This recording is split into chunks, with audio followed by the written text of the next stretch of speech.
Alguna vez habrán escuchado la idea de que, para una historia, lo más importante a nivel cualitativo es el guión, la escritura. Todo lo demás está a su servicio y por ende es técnicamente secundario. Y yo no estoy en desacuerdo con esa idea. Pero a su vez, a mí sí me parece que es un poquito injusto cuando alguien elige quedarse con solo esa noción y derechamente ignorar todo lo demás. Si total no es tan importante. Por supuesto que lo que encapsule todo lo demás depende bastante del medio en cuestión. Pero empecemos sencillito y centrémonos en un aspecto en el rubro de la animación como medio audiovisual, siendo en este caso todo lo demás, aquello a lo que nos podemos referir como lo estético, particularmente en la rama del diseño, que también entraría lo sonoro, pero creo que eso es un tema un tantito más intuitivo y no es el punto acá. Junto con la cuestión que muchos seguro se han preguntado: ¿acaso importa realmente? La materia del diseño de personajes, al formar parte de la cualidad estética, pues obvio que contribuye a la parte visual de este medio audiovisual. He ahí la cuestión. Parece que estamos tan acostumbrados a observar y analizar a profundidad todo lo que vemos, que directamente ni le prestamos mucha atención a lo que tenemos literalmente frente a nuestros ojos. Porque esto ya no es una simple exposición del cole. Esto es una historia que se comunica a través de lo que le permite el medio. Porque hay muchas formas de comunicación, y lo visual es una de ellas. Por eso digo que no estoy en desacuerdo con esa idea de priorizar el guión, porque en esencia lo importante es ver cómo esa historia se transmite mediante lo puesto en escena, sus tonos, encuadres, animación y, claro, también diseños. Pero a fin de cuentas es algo que está directamente al servicio del guión. Este es quien debe dictaminar la dirección artística que tendrá el proyecto, siendo la única norma general que deberá, sí o sí, reflejar apropiadamente lo que la obra intenta transmitir. La cuestión ahora es: ¿cómo? ¿Cómo se materializa de forma apropiada un concepto derechamente intangible como es la narrativa? Obvio que hay otros aspectos que conforman y apoyan este tema, tipo los que mencioné hace como 10 segundos, pero yo quiero centrarme específicamente en el diseño de personajes. ¿Por qué? Bueno, en primera porque quiero, pero además porque a fin de cuentas los personajes son básicamente el elemento fundamental dentro de una historia. Por ende, también serán la viva imagen de la narrativa como tal. Y creo que es más interesante analizar cómo emplean esa responsabilidad. La cuestión compleja con esta materia es que es tan amplia como lo es el mero concepto de personaje en sí mismo. Nosotros estaremos familiarizados con una de las nociones más esparcidas de ese concepto: los personajes creados con una narrativa particular en mente. Figuras como el Cocoon, Motoko Kusanagi o la Kaguya son ideados con un papel en concreto que les da un sentido de existir dentro de las respectivas obras o franquicias para las que fueron creados originalmente. Están hechos para contar algo en particular, sin importar cuántas aristas existan. Pero este ámbito no es el único capaz de albergar personajes. Están también aquellos que no están atados a ninguna clase de narrativa en particular, que no existen para contribuir a una historia, sino que la historia existirá para ellos. En tales casos, su papel individual es algo de mayor peso en contraposición con los anteriores, cuya importancia está determinada por lo que el guión dictamine. Pero estos no están condicionados por una historia en particular, aunque quizás sí por un tono o un estilo, pues generalmente suelen sostenerse por su mero carisma al ser más bien empleados en trabajos ligeros. ¿Y qué me dicen de aquellos personajes no hechos para una narrativa, sino para un jueguito? Sí, por supuesto que hay juegos que siguen una historia, pero en otros casos quizás esta ni exista, o sea, un material extra, pues el foco concreto del juego es la gracia de su personaje. O también quizás el lore exista, pero te lo puedes pasar por las pelotas porque el juego no es canónico. Podemos hasta también incluir a las mascotas de los productos, que si bien fueron obviamente creados para darle una imagen publicitaria a lo que venden, también suelen contar con el suficiente carisma y caracterización para que la imagen que den sea atractiva, apele a más gente y permita mayor comercialización. Y estoy seguro de que si nos damos la tarea podríamos encontrar más aristas de este concepto. Tipo, capaz podríamos incluir aquellos personajes que crean e interpretan los humoristas para sus rutinas. O quizás esos casos donde una obra trata a su entorno como si fuese otro personaje en sí mismo. Pero bueno, no nos vamos a hacer mucho lío ahora, aunque sé que ya suena que estoy armando tremendo lío. Pero Facu, entonces ¿cómo sé si mi monito 100% original se ve bien para mi serie? ¿Acaso los personajes que no tienen una historia concreta están hechos a lo random? Es malo si un mono en un juego que sí tiene lore igual se centra más en apelar al público que en apoyar su historia. ¡La puta madre, me quiero coger a Limanen Verde! Tranca, palanca, vos fumá, hermano. Porque a pesar de las diferentes formas en las que el vocablo personaje pueda ser empleado, en la la materia de diseño, siempre, y cuando digo siempre es siempre, habrá una cuestión principal de suma importancia que no solo apoyará, sino que también dirigirá y básicamente condicionará la dirección artística. Una norma más que esencial y que puede ser resumida con una sola palabra: contexto. Te la tragas sin pretexto. Piensen en el personaje que se les ocurra. Siempre habrá una razón en particular detrás de este para existir en primer lugar. Incluso si esa es, me dieron ganas de dibujar y me inventé algo random. Que igual ojo al piojo, razón no es justificación. El contexto es una cuestión que es muy importante a tener en cuenta para entender de qué se trata el personaje en un todo. No solo por lo puesto en pantalla, sino también por lo que hay detrás de pantalla. Y con eso, así poder saber qué carajo es lo que debe reflejar su diseño. Y además de qué manera.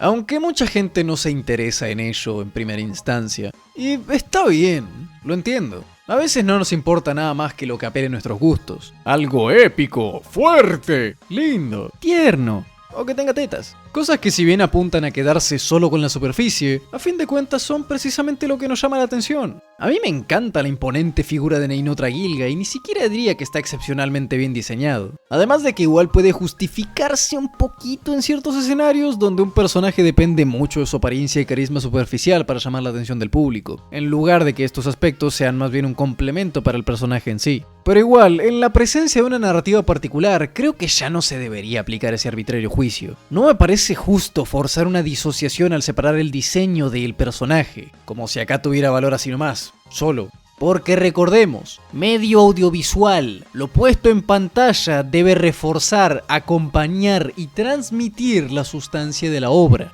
Por ende, hay que tener en cuenta la auténtica naturaleza del personaje a la hora de juzgar su apariencia, sus proporciones, su vestimenta, su morfología o incluso otras cosas como su lenguaje corporal o expresiones. Que bueno, no es el punto ahora, pero igual lo agrego. El diseño de un personaje está directamente condicionado por todo lo que este es. No solo su personalidad, sino también su historia, sus aficiones o ideologías. Lo que es sustancialmente en el interior determinará cómo se ve en el exterior.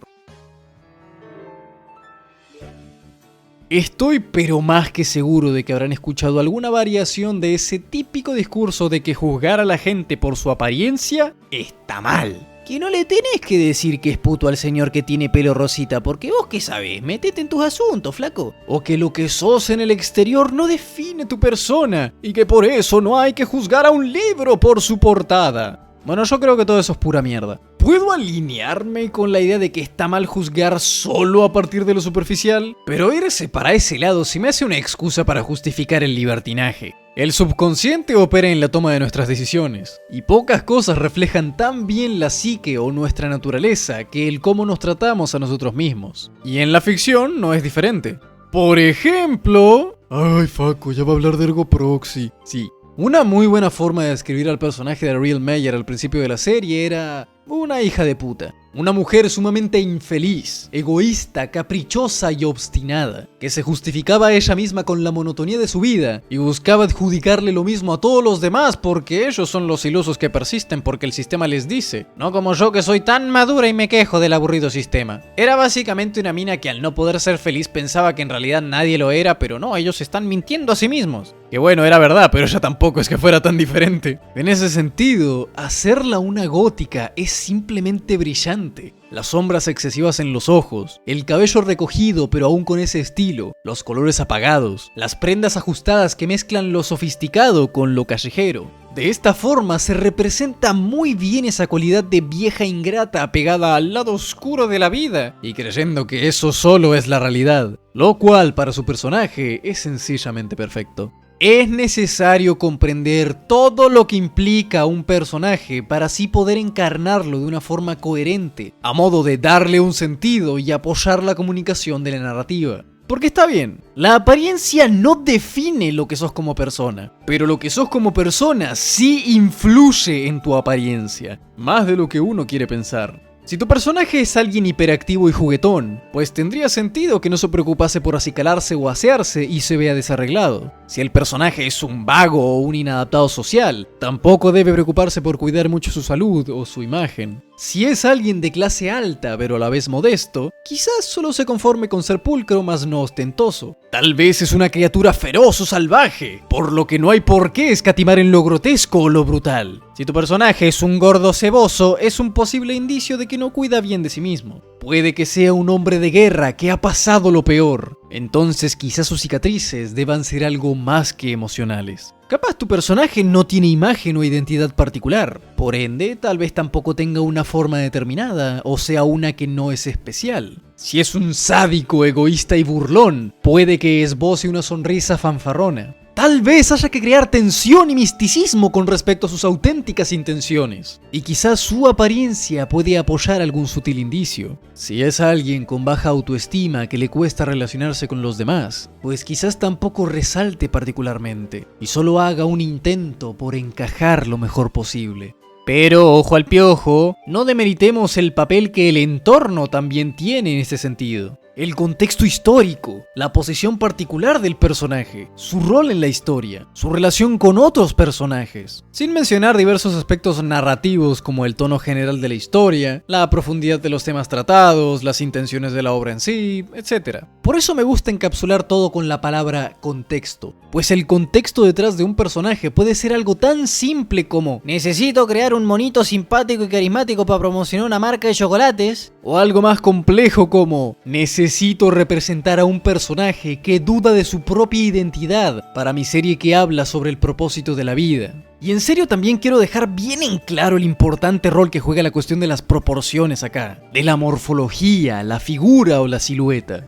Poliwhirl y Poliwrath son básicamente lo mismo, pero diferentes proporcionalmente. Y aún así, cada uno logra transmitir un aura distinta y particular, aunque no es por excusar la vagueza de la evolución. En ciertos casos, una alteración en las proporciones junto a pequeños arreglos puede ser lo que realmente haga que un diseño decente pase a putas fenomenal. El cuerpo es algo que varía mucho, y la contextura física tiene un considerable impacto en la atmósfera que uno transmite. Un diseño no solo se trata de atuendos, accesorios o cortes de pelo, sino también en el lenguaje corporal que refleja su figura. Si es alto, bajo, guatón, esbelto, lo que reflejan sus ojos, mandíbula, hombros, tronco o extremidades. Es algo que no solo ayuda al personaje por los mismos motivos que ya dije, sino que también influencia en la transmisión del ambiente y tono de la obra. Los diseños que siguen el llamado estilo caricaturesco, con proporciones exageradas o minimalistas que no intentan verse plausibles o serios, sino que buscan precisamente ser apelativos por este estilo, son más apropiados para una obra que, al menos mayoritariamente, no pretende serlo.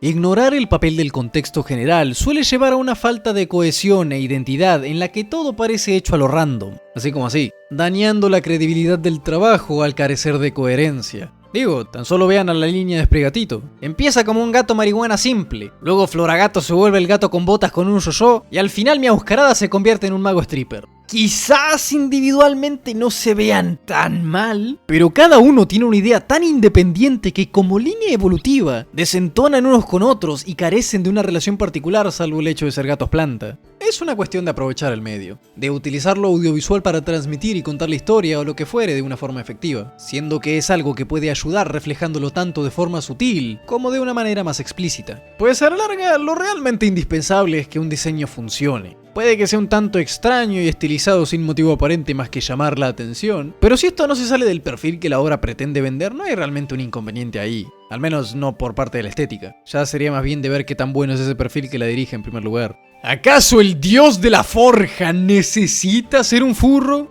No, pero no arruina la figura imponente que debe ser y le da un poquitito más de carisma al personaje. Se nota que no es hecho con intenciones maliciosas. En cambio, ¿acaso la enana de Dragon Maid necesita ser una enana tetona? No, porque no tiene sentido con su personaje de mentalidad y rostro infantil. Por ende se nota hasta acá que fue hecha solo para llamar la atención de los vagos calenturientos de fetiches legalmente dudosos. Contentar y complacer a una audiencia degenerada, mi favorito. Igual personalmente creo que es hasta difícil hacer un mal diseño de personaje. Lógicamente el peor escenario es que su diseño no refleje lo que debería ser el personaje, o que en un todo la apariencia o contextura de este directamente no encaje con el contexto correspondiente, creando así un contraste entre ambos aspectos que en buena medida sabotean lo que supuestamente debería transmitir al romper la armonía. Es más fácil de entender con la ambientación sonora. Cuando te ponen una canción que no tiene que ver con la escena, como que algo no cuadra y se va al carajo, ¿no?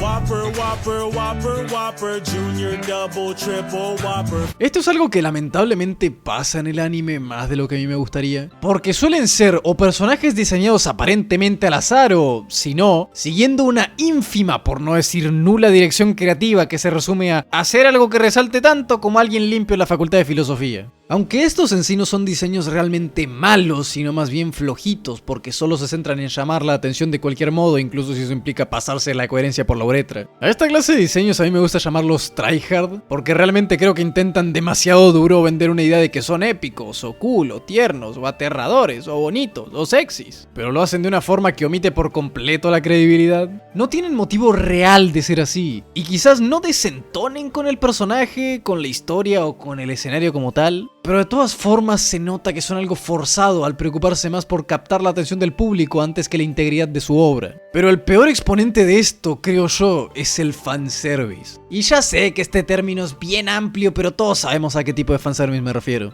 Esta decisión de sostener la atención del público con un par de glándulas mamarias en pantalla en lugar de, no sé, hacer algo interesante o divertido. Porque bueno, a las pibas les gustan los minos lindos y a los pibes les gustan las tetas. Así que pongámosle minos lindos y tetas, total esto no es una historia. Solo es un producto y hay que venderlo metiéndole el mínimo esfuerzo posible. Me parece especialmente estúpido cuando quieren hacer ver que un diseño de personaje no es feo y sin sentido solo porque...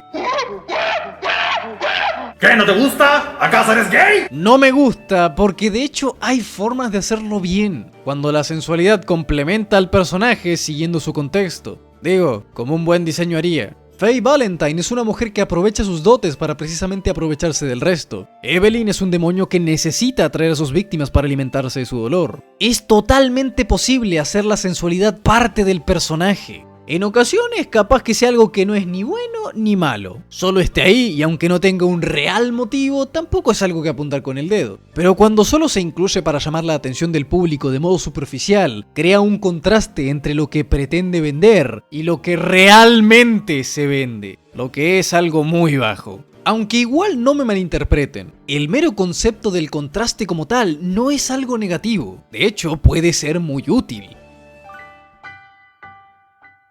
Muchas veces se ven a personajes cambiar drásticamente con el transcurso de la historia, siendo posible reflejar ese desarrollo precisamente al hacer una transformación visual, creando el contraste entre ambas etapas de su vida para evidenciar así su evolución, o en todo caso, involución. A menos que seas Kale y hagas todo lo contrario. Una ascendida obsesionada con la justicia que encuentra a los humanos como seres impuros que necesitan corrección divina. ¿Por qué entonces cuando supuestamente asciende se ve cada vez más humana? Si rechaza su humanidad, ¿no debería verse más como Mígira o algo así? También están aquellos personajes que esconden su auténtica identidad o naturaleza, que puede ocasionar un contraste tan común como el nerd y el superhéroe, o algo quizás un tanto más malicioso, apoyándose así en la idea del engaño por algún motivo en particular que tenga. O incluso algo un poquito más sencillo, que es emplear el contraste por motivos cómicos o de sátira. Uno de los más clásicos de esos es la idea del fortachón enorme, pero que en realidad es alguien de buen corazón. El contraste, en conjunto con la subversión de la expectativa, son algo muy importante para la comedia, o en todo caso, para el estilo sobre sustancia. Esta idea de sumar opuestos le da el factor ridículo o disparatado que le ayude a estructurarse.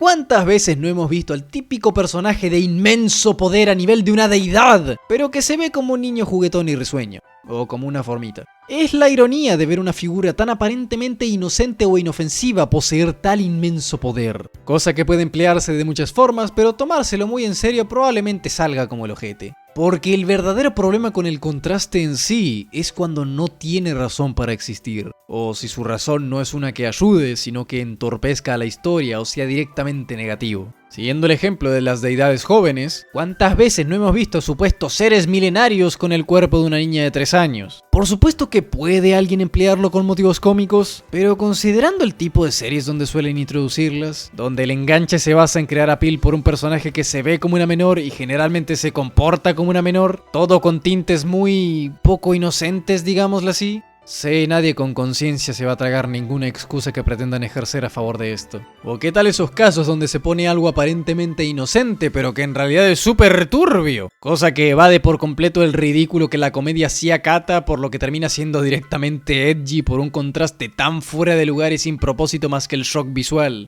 No, Juanito, ya sé que los dos estamos recién en salita de 5, pero yo soy re adulto. Yo me vi Happy Tree Friends y nomás me mié una vez. Ahora tengo un alma súper oscura y perturbada, no te metas con una army.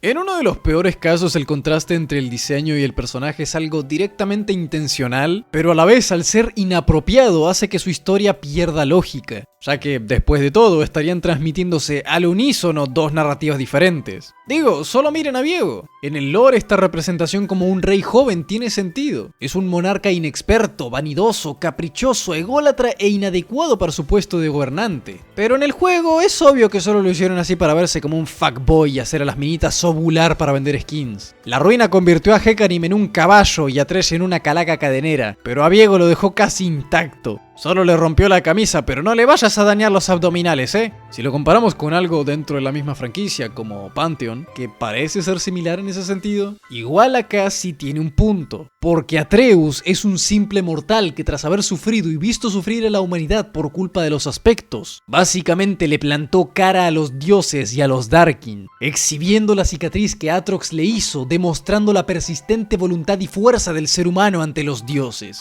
Por eso él es la lanza inquebrantable. Además de que es una forma excelente de reimaginar la estética espartana, y de hecho aprovecharla en lugar de solo usarla porque se ve piola, como hacía el antiguo Pantheon. Lo peor es que hay muchas formas de configurar este contraste que rompe la credibilidad, cohesión o lógica de tu historia, lo cual irónicamente en ocasiones permite ver las reales intenciones de una obra, por lo que quizás podríamos decir que no hacen un mal trabajo. Porque o sea, transmiten efectivamente lo que deben transmitir, pero eso no justifica que transmitan pura mierda y por consiguiente se ven como algo totalmente forzado e incoherente. ¿Por qué una historia ambientada en la Inglaterra de 1450 tendría a sus personajes viéndose como metrosexuales tan delgados al borde de quebrarse como un escarbadientes? Porque la historia solo es un drama con tintes románticos de dudosa orientación. El contexto histórico está de decoración nomás. Pero uno de los escenarios más frustrantes, creo yo, es cuando el problema proviene de otro lado, de un elemento diferente, el estilo. Que igual ya sé que suena un poco raro. ¿Qué chota tiene que ver el estilo particular de algo con los monos chinos feos? Lo que pasa es que en ocasiones eso que hace feo al mono chino proviene de forzar estéticas con ambientes diferentes.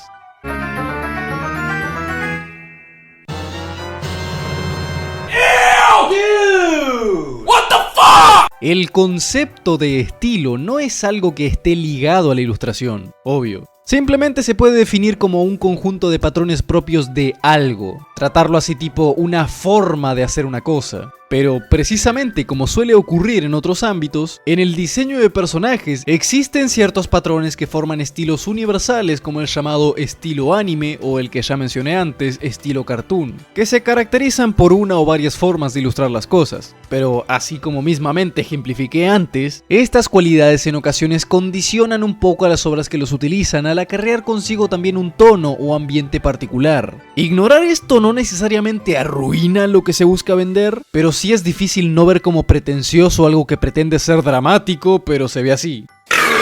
Obvio que no todo se trata de monos chinos o monos no chinos, pues un estilo puede ser también propio de un artista, una franquicia, una casa productora, una obra en sí misma, etc. Y se ejerce en pos de darle una identidad a lo que sea que hagan. Es su propia forma de hacer las cosas para poder después demandar por plagio, ¡yupi! Y o sea, es natural, cada persona es diferente, pensamos distinto, por eso uno va formando su propio estilo con el tiempo, agarrando atributos de otros lados y siguiendo nuestras preferencias, pues hay muchas formas de hacer las cosas, pero lo cierto es que no todas son adecuadas. Buscar otorgarle a tu trabajo tu propia identidad es algo genial, hasta necesario diría yo, pero igual esta debe ejercerse con coherencia y cohesión, hacerse en pos de crear una armonía. Por eso digo que es algo muy frustrante, porque en todo caso la culpa no es necesariamente de la idea detrás del diseño, sino de la ejecución condicionada por una inapropiada dirección. Lo peor es que muchas veces esto es directamente intencional. Los ilustradores a veces simplemente hacen las cosas en piloto automático y no se paran a pensar, che, como que este mono se ve muy estúpido.